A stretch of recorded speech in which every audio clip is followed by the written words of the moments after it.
Welcome back to 180 with Tay. So I have a few things to go over today. And the first thing is that for some reason around this time of year, every year, like once the season starts changing and I know that summer's coming, I want to start changing my persona. I don't understand it at all. But this time last year, my hair was literally purple. And when I say that I turned into an entirely different human, I mean it. I was outrageous. I was drinking copious amounts, partying hard, nightly, all the time, like literally nonstop. And like I kind of was doing that before the purple too, but once the purple was purpling, I was insane. And it was so much to keep up with, like keeping the purple. So I ended up going back to blonde. But what I'm trying to say is this time last year, I was bouncing off the walls, okay? So huge improvements to look at there, absolutely wonderful. But the main reason that I'm bringing this up is because for the past 2 weeks, I've been trying to dye my hair blonde like I do whenever I feel like it. And it just wasn't working. What I normally do wasn't working. And for 2 weeks, I had like orange yellow hair and it was devastating. I was doing episodes super uncomfortable, and so finally I just gave up on trying to get that beautiful platinum blonde that I've been able to do every other time and went right back to my normal color. So here we are, and we can focus on other things. So moving forward, okay? So I do want to say, hi Kitty, that this podcast has turned into a little bit more than I had intended it to. And I am very grateful for that, honestly. So this was more just to be totally focused on drinking habits and my journey with alcohol and just that. But on this journey, it has been quite clearly so obvious that my spiritual awakening has played so heavily into my growth that it just almost doesn't make sense to not speak on it. That's why I brought up the law of attraction in the last post or the last episode. And that's why I have been bringing these different things up, is because I feel like it's important to talk about. If it's helping me, it could help anybody else. And that's really quite literally the only reason that I am documenting all of this. So I just wanted to put that out there, is that this is more than I intended it to be, but I am going to keep having it be that way because it just makes sense. So either way though, I have strayed a bit away from like the specifics in regards to my drinking. So I will clear that up a bit tonight. All right.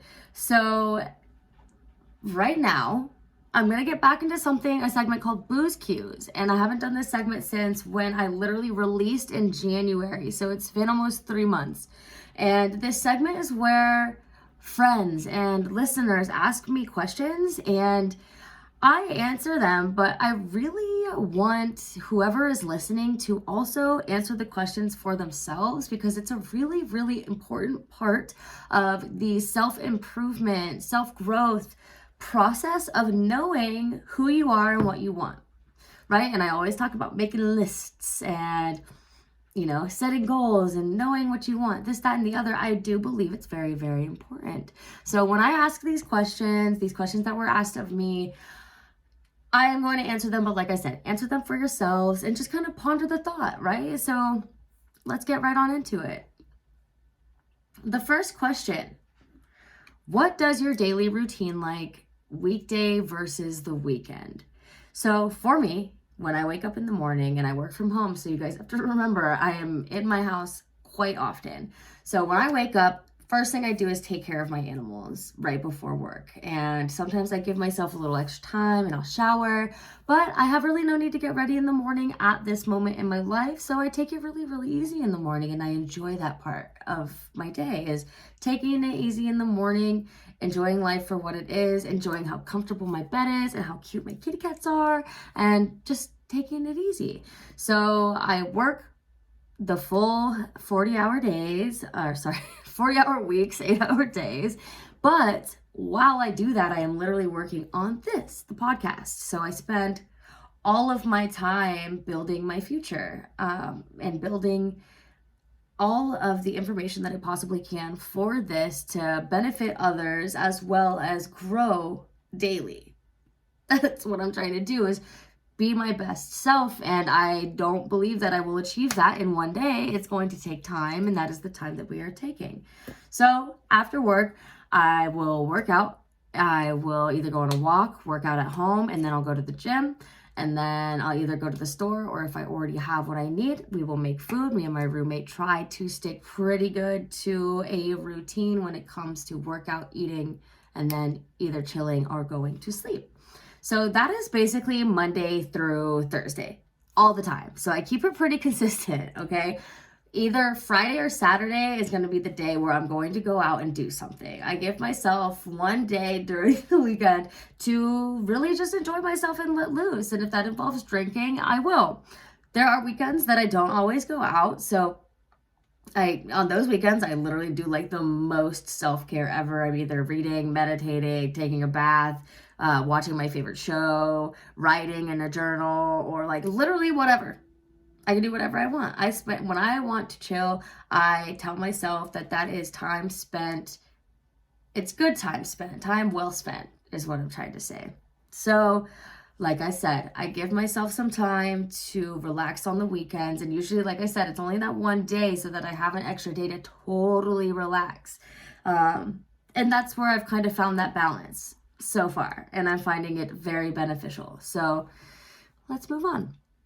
The next question for booze cues, and I have asked friends this in previous episodes, I want to say episode 15, but recently I actually had a friend ask me, did anything in your childhood affect your drinking habits in adulthood? For me, really, like my mom and my friends' moms, they used to drink, and enjoy themselves when I was younger, but it was never...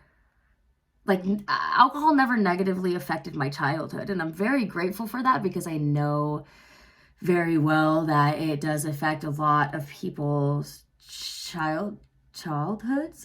Sorry if I messed that up, but I know it's a huge impact on people. And I'm very grateful to not have had to experience that, but I am very aware of the impacts that it does have on people. So even though I'm grateful to not have experienced that, I am very big open arms to every single one of my friends that have been through it, and anybody that has had to experience that and that it has had an effect on them growing up. And that's a huge, huge reason why I'm having these discussions. So, and if you go back to episode 15, you will hear some of my friends' stories on that. So yeah, but realistically, the reason why I, did end up drinking a lot was probably just because of where I was when I was in high school and who I got involved with, and just the fact that I was having so much fun, and just basically led me to the early stages of alcoholism in my 20s. So that's what we're recovering from, and that's what we are trying to backtrack a little bit, is those high school moments that turned into college moments, that turned into out of college drunken nights that needed to be recovered. So yes. So anyways, let's get on to the next one. And this one is really important because there's a lot of different parts, and it's going to sound confusing and like self-absorbed at first, but I promise it is not. So what is my current relationship status, and were or are my partners drinkers? So first off, I've talked about my toxic relationship before, and obviously there was alcohol involved. And the relationship after that, there was tons of alcohol involved. I wasn't really like even in the relationship, unfortunately. And that was when I kind of was coming to my realizations that some serious changes needed to be made. And I'm grateful for those experiences. Everyone should be, like I said, everything happens for a reason. So I'm grateful for all the experiences that I went through. But I'm sorry to the people that kind of had to experience me through those transitions. So now I'm single, and I literally don't know how to date without alcohol. So once I started dating and like going on dates with different men, I was like, maybe this isn't something that I'm ready for yet, because like I don't even want to be out on this date without a few drinks either beforehand or during, and like it was just out of the question. So um once I realized I wasn't ready, I was like, let's maybe hold off on that. So basically, the last part of that question, meaning if my partners would be drinkers, I don't know yet, because I definitely at this point wouldn't want to be dating somebody that's sober. And at this point, I don't want to be dating without alcohol. So, like, it's just not a good combination. And I'm just not going to worry about it yet. So, I'm going to do me. And eventually, I will find somebody that fits with me. So, that's that. Still figuring it out, as as a lot of us are. So, anyways, here's a good segue for the next question, because the next question for Booze Cues is, what is my favorite drinking game? And I have like the most solid answer. Anybody that knows me knows the answer as well. And I absolutely love beer pong. And I am literally a fucking supreme master at beer pong. It depends, okay? We all have our good and our bad nights, and I like to think I'm really, really good. But the thing of the segue between the partners is I would very much enjoy that if I had a boyfriend or whatever, that they would be also good and enjoy beer pong, because I think it's hella fun. And as basic as that is, and as college as that is, I don't care if I have something that I enjoy, why the hell not enjoy it? So that's what that is. And so I just hadn't really done Booze Cues in a while, and some like just it felt relevant, some questions that needed to be answered. So I got into those. And I think that it's really important for people to know, like, did their childhood affect them in their drinking habits now? Do they want a partner that drinks or that doesn't? Like, know what you want. That's really what this episode is about, is like knowing who you are and like what feels good for you and what you enjoy and like what things you want to hold as morals and values for when you continue to grow as a human. Like, that's literally all this is just advancements and progression and learning who we are as human beings and like learning to love ourselves. Like, I was doing some reading and it was all things that I already knew, but from a different like explanation. And it was basically saying that everything is love. So I love having fun, and like alcohol contributes to that. So like maybe that's why I enjoy alcohol so much. I'm just trying to get down to the bottom of it. And like, I love life and loving the things that I'm doing. But when I'm so caught up in alcohol and drinking, I tend to get anxious and not focus on the love that I'm looking for. I focus on the negatives and the anxiety and the anxiety. And there's so much to learn. I'm already 24 episodes in, and still I believe that I have found a great balance between my fun and my drinking life, which is literally what was the main point, but there's still so much to go through and to understand. So I'm not going to stop here. I have so much to do, but Booze Cues felt like a good little segue between what I've gone through already and the things that are going to come in the future.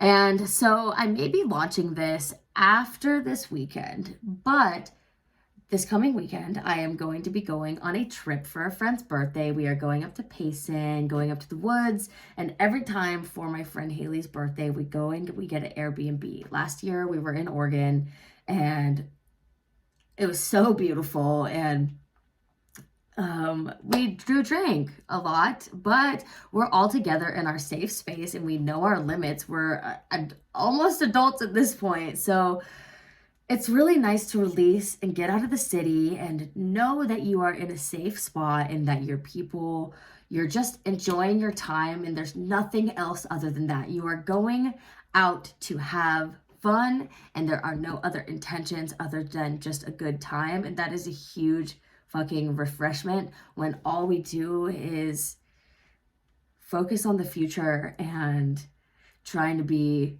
the best we can be instead of just being in the moment. So this weekend is all about just being in the moment, and I can't wait. So I will maybe recap on that when I get back, and we'll go from there. I'll see you next time.